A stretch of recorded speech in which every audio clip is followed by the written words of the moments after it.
segi filosofi memang tumpeng itu zaman dulu itu jarang dijual. Kalau sekarang kan kita jualan. Zaman dulu memang bikin sendiri. Rumah tangga membuat tumpeng dan itu disajikan untuk yang acara siapapun, keluarga. Biasanya kepala rumah tangga. Sang suami misalnya, ya seorang bapak mau ganti nama anaknya, mau apa itu kan biasanya tumpengan. Kayak Pak Karno dulu kan namanya diganti sama bapaknya, itu tumpengan besar-besaran gitu.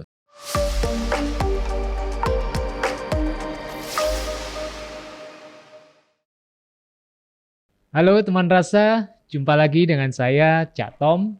Inilah Aku Rasa, Akar Kuliner Nusantara. Ada banyak ide bisnis di bidang kuliner dengan peluang yang sangat menjanjikan. Salah satunya adalah bisnis catering. Nah, saat ini saya sudah bersama dengan salah satu owner bisnis catering yang menurut saya sudah melegenda sih. Sudah menjadi legend gitu ya sejak tahun 1981, dan catering ini adalah langganan Istana Kepresidenan atau Istana Negara. Usaha ini bernama Proklamasi Catering. Dan saat ini saya sudah bersama dengan generasi ketiga, Pak. Generasi ketiga dari Proklamasi Catering, yaitu Chef Gilang Wicaksono. Halo Pak, apa kabar? Apa kabar? Akhirnya ketemu di sini juga ya. Jadi teman rasa, saya dengan Mas Gilang, saya panggilnya begitu, kita dari satu organisasi, Indonesia Gastronomy Community. Nanti kita akan ngobrol juga tentang apa itu IGC ya Mas ya. Oke, Mas Gilang atau Chef Gilang, boleh diceritakan nggak nih bagaimana sih awalnya waktu itu, sejarahnya, ceritanya, lahirnya Proklamasi Catering? Ya, kalau boleh cerita sih ya, Proklamasi Catering itu lahir sebelum saya lahir Pak pasti. Kan zaman nenek saya ya. Tahun 81. Jujur saya dapat cerita ya dari orang tua lah. Mungkin detailnya nggak dapat kalau saya tahu langsung ya, tapi realnya itu ya pada saat itu kakek saya itu orang bank, dulu kerja di bank lah, tahun 70-an gitu. Terus menuju pensiun, punya anak kan 5. Jadi bingung gitu, ini gimana nih anak saya, uang pensiun sama uang pokok kan jauh banget tuh. Terus nenek saya mikir, aduh saya harus kerja nih gitu. Dia bermula dari situ, jadi nenek saya tidak punya latar belakang makanan apapun gitu. Mikir katanya sih mau buka tempat jahit atau apapun itu, akhirnya bermuara ke dunia makanan gitu. Dan memang dunia makanan pada saat itu cukup berbeda dibanding hari ini. Plus minus sih. Kalau zaman sekarang kita dengar catering, wah ini menjanjikan ya. Zaman dulu kan agak berbeda. Tapi memang saingan juga nggak banyak gitu. Jadi ya semua plus minus. Jadi pada saat itu dengan berbagai alasan nenek saya membuka bisnis catering ini. Dulu di Jalan Proklamasi. Itu rumah dinas kakek saya gitu. Jadi kakek saya bekerja di Bank BUMN pada saat itu gitu. Nah, itu bermula di situ, dan kelebihan nenek saya adalah dia memiliki teman-teman yang pada saat itu teman main, pada akhirnya jadi pejabat gitu. Jadi ya, oh ini dulu teman saya nih, ya udah pakai ini. Lebih ke situ sampai ya sekarang. Network ya. Network ya. Nah, kalau Mas Gilang sendiri sejak kapan menerima tongkat estafet? Tongkat estafet sebenarnya bisa dibilang saya mulai bantu tuh 2012. Jadi 11 tahun lalu. Tapi sekarang saya bekerja sama dengan masih ada ibu saya kan. Jadi mulai terjun lagi tuh makin deket ya 2020-an ini, 21. Kemarin kan ada COVID, ya cukup struggle juga sih itu. Jadi memang perjalanannya cukup lama, tapi mulainya lagi ya 2020, 19 gitu. Mas Gilang sendiri punya background masak-memasak? Background masak kayak kebetulan ayah saya almarhum kan, yang lebih lama di sini pastinya dibanding saya, dan ibu saya itu emang menyarankan saya ibaratnya untuk sekolah masak gitu. Jadi sejak awal udah disiapin. Iya, tapi nggak ngomong ini harus kamu lakuin, nggak, tapi kayak pelan-pelan ke situ. Dan saya memang suka. Tapi pada saat itu pas saat saya masih umur SMA, pengennya jadi koki aja gitu. Nggak kepikir ke sini bisnis catering, nggak kepikir gitu. Nah, ya udah akhirnya saya diarahin untuk ambil kuliah pada saat itu culinary and catering management ibaratnya gitu. Nah itu tahun 2010 lah, 2009. Ya udah kuliah itu, kuliah masak sih sebenarnya, tapi ada manajemen restoran dan manajemen catering gitu. Lebih ke situ. Di mana? Di Toronto kan ada. Di Toronto ada. Sebelumnya di UPH di Tangerang. Tapi saya ambil diploma sebelumnya perhotelan. Soalnya bisnis sekolah masak belum ada ya pada saat itu. Biasanya masuk di perhotelan dulu gitu. Ya, beberapa chef yang saya kenal juga banyak sekali alumni dari NHI gitu ya. Gitu. UPH atau Trisakti. Nah, Mas Gilang, kalau konsep dari proklamasi catering sendiri apa? Tentunya kan setiap catering itu punya ciri khas ya. Sebenarnya kalau proklamasi itu dimulai dari nenek saya itu adalah catering dengan pola makan yang cukup, menu makanan yang cukup inovatif. Jadi benar-benar bahasa kasarnya mendobrak lah ibaratnya gitu. Jadi nenek saya memulai itu umur 50. Dari bilang nggak terlalu muda ya, tapi beliau membuat sesuatu tuh cukup berbeda gitu. Jadi kayak pendobrak. Pada saat itu memang tidak lazim pada saat itu ya. Kan dunia media nggak kayak sekarang. Jadi bikin tumpeng, zaman dulu tuh tumpeng dulu kalau kita ingat pakai tampah tuh yang kayak buat beras kan. Gitu. Terus nenek saya bikin pakai nampan triplek, ditutup styrofoam dan aluminium foil gitu. Terus pakai kacang panjang dirajut, terus pakai daun pisang dilipat, belajar dari Thailand pada saat itu. Mungkin sekarang hampir semua tumpeng banyak kayak gitu, tapi dulu tuh nggak umum. Dan pakai garnish angsa, lobak dibentuk angsa. Pada saat itu nggak umum gitu. Terus jajan pasar dibuat kecil. Dulu kan gede-gede ya, onde-onde gede. Mungkin beberapa kalau kita ke pasar tradisional masih ada tuh. Tapi kalau di mall-mall udah mulai kecil gitu. Sekali hub. Pada saat ini ya cantiknya seperti itu. Tapi pada saat itu nenek saya membuat ini beda gitu. Jadi itulah signature dari proklamasi catering tumpeng, kreasi tumpengnya itu. Nah, menarik sekali Mas Gilang bicara tentang tumpeng ini kan.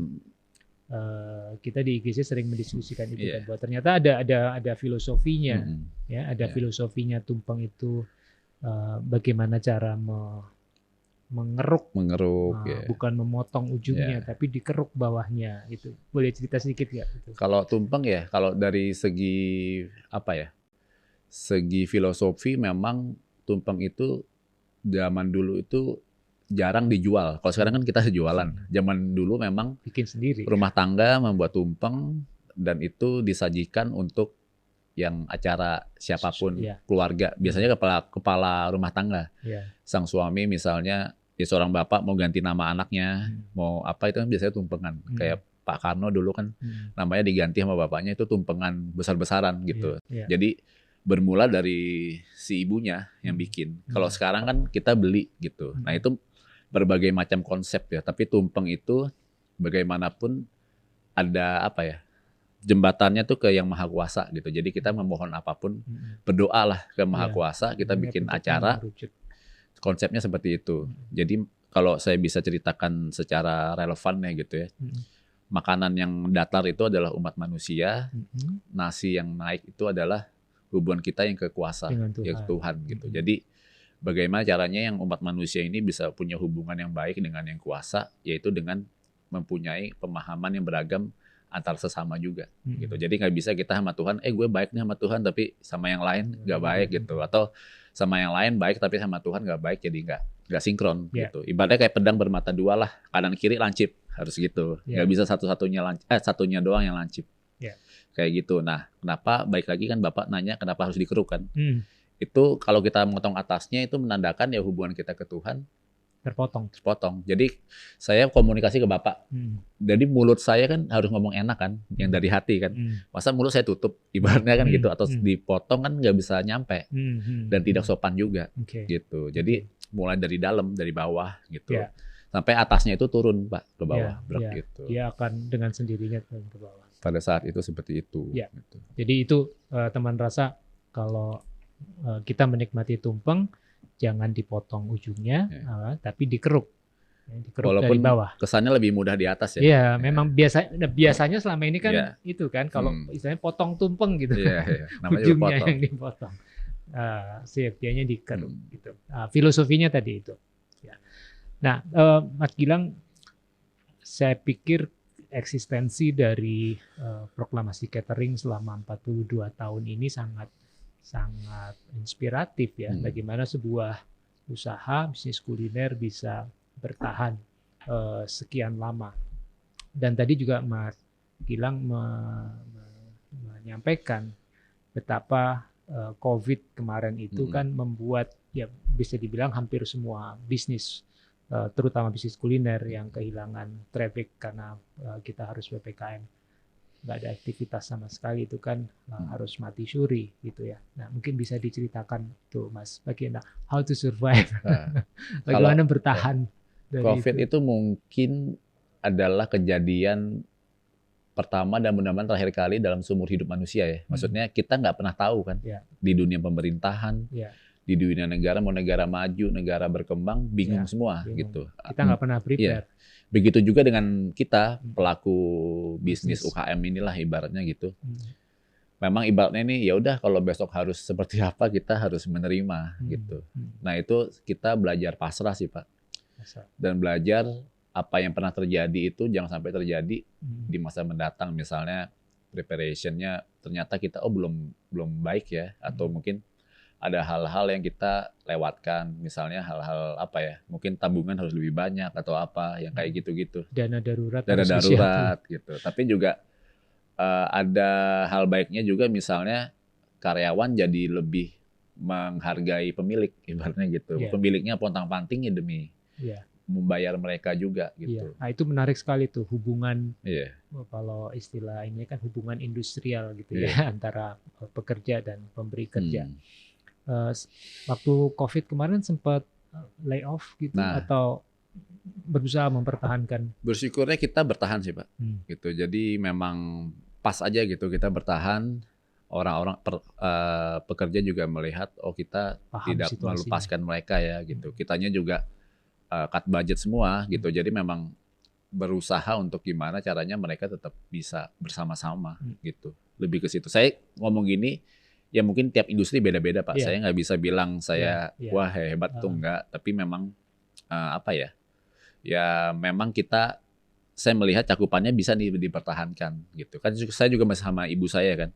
Jadi ibu saya ngelihat ini bisa dipertahankan juga gitu. Nggak ngapain kita cut loss orang. Tapi memang untuk tempat-tempat lain ya bisa saja memang harus cut loss gitu loh. Seperti itu. Saya kira memang situasinya sangat spesifik dan personal untuk masing-masing usaha. Tetapi yang pasti kita sepakat bahwa SDM itu adalah aset yang sangat berharga. Karena ngedidik orang itu juga susah. Ya kan? Dan itu investasi kan. Investasi. Yang kadang kita nggak bisa tunjukkan hari ini gitu. Tapi berapa waktu ke depan baru ketahuan, oh ternyata ini apa cara pemeliharaannya, cara didiknya baik ya. Ibaratnya kan nanti. Ibaratnya kayak didik anak kan, kita kasih makan pas balita kan gak kelihatan kan. Nanti pas gedenya baru sehat juga nih ibaratnya gitu. Lebih ke situ. Menarik. Nah Mas Gilang, proklamasi catering ini kan juga dikenal sebagai catering langganan dari Istana Presiden. Nah, tentunya melayani RI 1 dan keluarga gitu mungkin, atau tamu-tamu kenegaraan ini kan perlu treatment khusus ya. Mungkin ada pas pampres yang harus cuci dan lain sebagainya. Gimana tuh Mas keseruannya?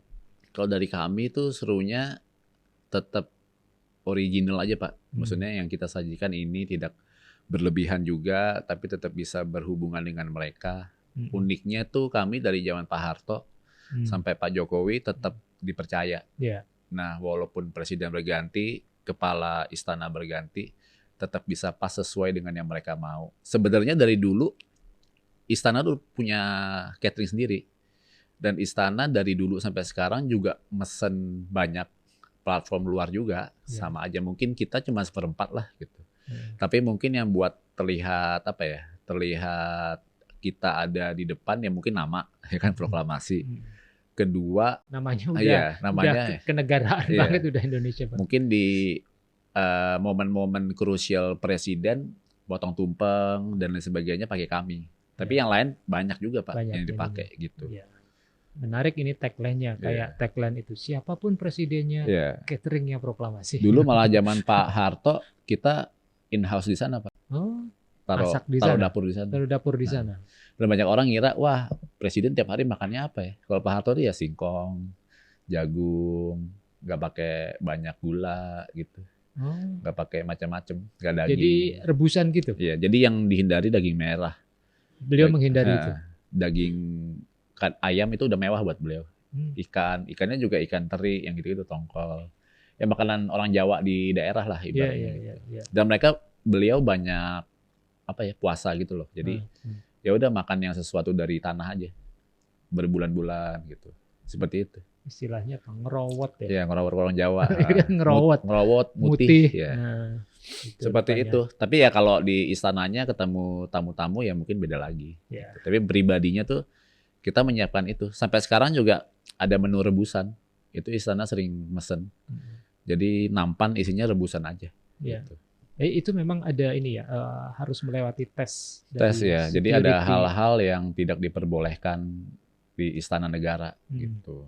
Lebih ke situ.